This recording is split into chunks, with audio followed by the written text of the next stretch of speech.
Sužinoję, kad atlyginimai vėluos, darbuotojų nuomonė apie viršininko seksualinę orientaciją greitai pasikeitė. Berniukas suvalgė kilogramą silkės, suvalgė agurkėlių ir viską užgėrė pienu, bet paskui dar ir kompotu. Žiūrėkite filmą Haris Poteris ir paslapčių kambarys. Sąsaja tokia. Okay. Paslapčių kambarys, kas gali būti. Nu, tokie pasakymai neblogi. Tai, kad Rusija nepateko į pasaulio krepšinio čempionatą, dar nereiškia, kad jį ten nedalyvaus. Jo. Dar vienas. Jeigu jūs slepiate mokesčius, nemokat ar PVM ar kažko, slepiat mokesčius nuo VMI, žinokit, kažkur verkia valdininko sūnus, kuriam šiek tiek trūksta pinigų ant Bentlio. Truputuką dar. Ok, gerulis.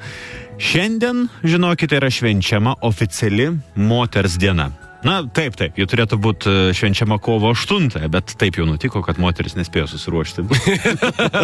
Geras pastebėjimas. Mes visada vėluoja. Žodžiu, policininkai kaltina blondinę, kad jos šuo vijosi žmogų su dviračiu.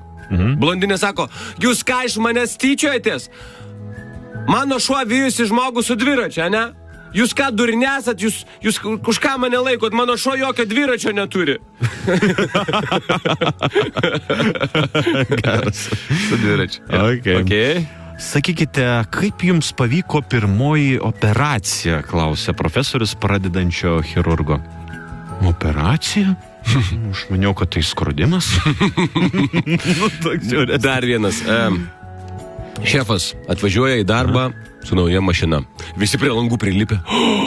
Eik tu sau. Nauja, iš salono tik. Juoda, graži. Šefas išlipa. Batukai viskas čia palakuoti, po kostiumukus. Pasikviečia vieną savo darbuotoją, sako, ateik čia. Ateina. Tai, sako, kaip mašina? Sako, eik tu sau, nereali nauja jo. Nauja, graži, taip, ne? Klausyk. Tu esi geras darbuotojas, va tu dar kitas, va.